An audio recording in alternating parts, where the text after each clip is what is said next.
हमारे सोच को जो है वो समय के साथ हमें एक्शंस में बदलना पड़ता है।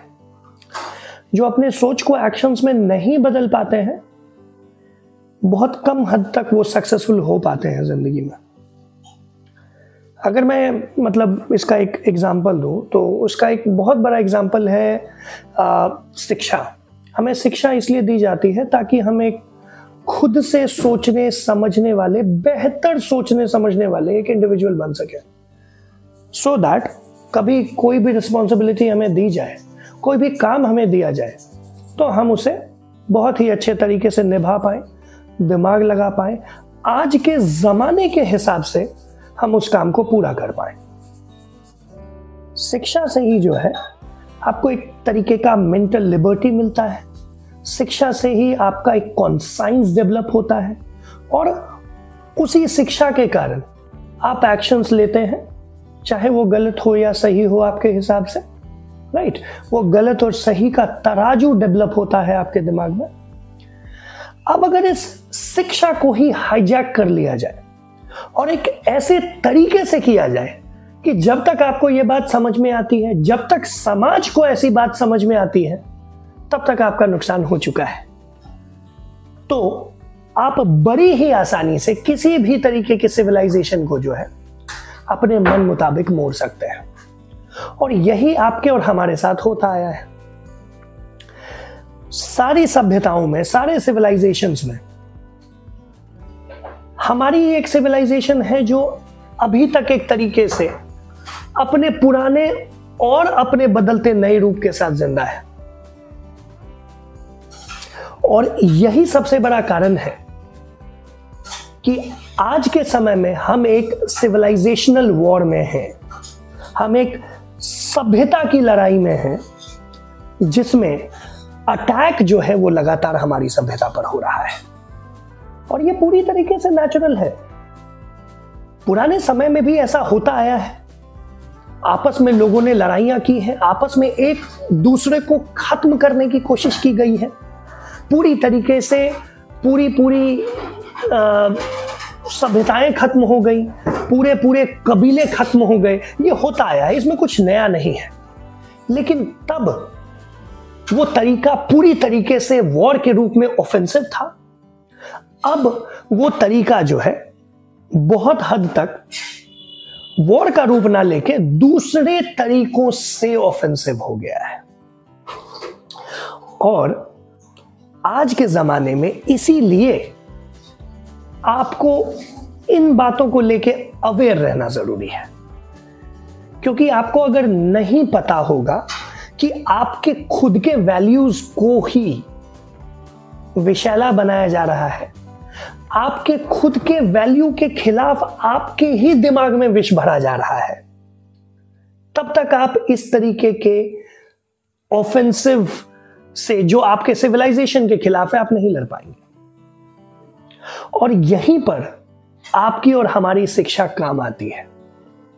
इसीलिए शिक्षा जरूरी भी है, और इसीलिए उस शिक्षा के द्वारा हमारे खुद के दिमाग में जो सही गलत का तराजू है, खुद के दिमाग में जो समझ है, उसका इस्तेमाल करना जरूरी है। आप और हम ये नहीं सोच सकते कि अरे हमारा क्या, हमें तो कोई फर्क ही नहीं पड़ रहा है।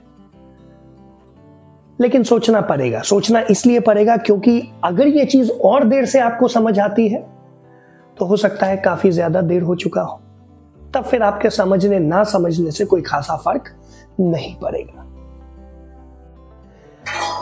हमारी सभ्यता आज तक इतने चेंजेस के बाद भी इसीलिए खड़ी है, इतने वॉर्स के बाद भी इतनी बार हमारे ऊपर राज किया गया, उसके बाद भी खड़ी है। उसका सबसे बड़ा कारण ही यही है कि हमने हमारे अंदर हमेशा चेंजेस लाए। हम किसी एक बात को पकड़ के कभी भी नहीं बैठे, बदलाव हम अपने अंदर लाते गए, लेकिन हमारा जो मूल रूट्स है, जो मूल जड़ था हमारा, वो हमेशा हमारा इंटैक्ट रहा। और यही कारण है कि हमें मिटाना, as a Hindu civilisation I mean, मुश्किल है। और ये जागरूकता जरूरी है, ये जागरूकता आई हमारे अंदर, ये 2014 में आई हमारे अंदर। हमने बहुत सारी चीजें बदल के रख दी और हमने देखा कि वो बदलने के बाद हमारा और आपका ही नहीं पूरे देश का फायदा हुआ। ठीक है, हमें डिफरेंसेस के साथ रहना पड़ेगा। हमारे ही बगल में बहुत सारे लोग होंगे जो आपसे और हमसे नहीं वास्ता रखते हैं इस बात का। उनको लगता है कि जो वो सोचते हैं वो सही है, तो वो भी अपनी जगह गलत नहीं। इसी खूबसूरती का नाम हिंदुस्तान है। लेकिन जो मूल रूप वाला हिंदुस्तान है, अगर वो बदल जाता है तो फिर ये खूबसूरती को भी खत्म होने में ज्यादा समय नहीं लगेगा। आपको और हमें यही बात समझनी है। एक जागरूकता की जरूरत थी, आज वो जागरूकता है भी, लेकिन अभी और समय लगेगा। अभी और समय लगेगा वापस से उसी विश्व गुरु वाले रूप में आने में। और उस समय को लाने के लिए आपको और हमें हाथ पकड़ के एक दूसरे का साथ देते हुए देश को आगे ले जाना पड़ेगा। हमें यह देखना पड़ेगा कि देश को कौन आगे ले जा रहा है और हम किस तरीके से अपना देश का फायदा कर सकते हैं। अगर राष्ट्र हमेशा पहले आएगा तो फिर आपका, हमारा, सबका जीवन जो है और भी बेहतर रूप से चलेगा। अगर राष्ट्र हमारा पहले नहीं आएगा तो इतिहास में बहुत सारी कहानियां हैं जिसको आप और हम देख के, पढ़ के ये समझ सकते हैं कि कैसे चीजें खत्म हो जाती है और पता भी नहीं चलता है कि वहां पर कभी ऐसा कुछ हुआ करता था। तो आज तक अगर संभाला है तो आगे भी संभालेंगे, और इसी के लिए आपके और हमारे अंदर जागरूकता की जरूरत है। हमने कभी किसी का बुरा नहीं किया है और हम आगे भी कभी किसी का बुरा नहीं करेंगे, लेकिन उसका यह मतलब नहीं है कि हम अपनी गर्दन कटवा बैठे। इस बात को समझना पड़ेगा कि इस देश को एक सफल और तगड़े नेतृत्व की हमेशा से जरूरत थी। हमने वो नेतृत्व दिया है इस देश को, और आगे भी लगातार ऐसी ही नेतृत्व को बढ़ावा देना पड़ेगा। आपके और हमारे पास इस सिविलाइजेशनल वॉर में कोई और रास्ता नहीं है, क्योंकि आप और हम तलवार लेके नहीं उतरना चाहते हैं। इसीलिए जो चीज बहुत अच्छे से चल रही है और चलनी चाहिए वो चलती रहे, इसके लिए आपके और हमारे अंदर जागरूकता जरूरी है। बाकी आप मेरे बातों का सार समझ चुके होंगे। अब मैं और ज्यादा समय नहीं लूंगा, लेकिन एक बात अंत में मैं जरूर करना चाहूंगा कि सिर्फ एक नेतृत्व से भी काम नहीं चलेगा। हमें चेन ऑफ लीडर्स चाहिए होगा जो कि मोदी जी के बाद मोर्चा ठीक उसी तरीके से संभाल सके या मे बी और बेहतर संभाल सके।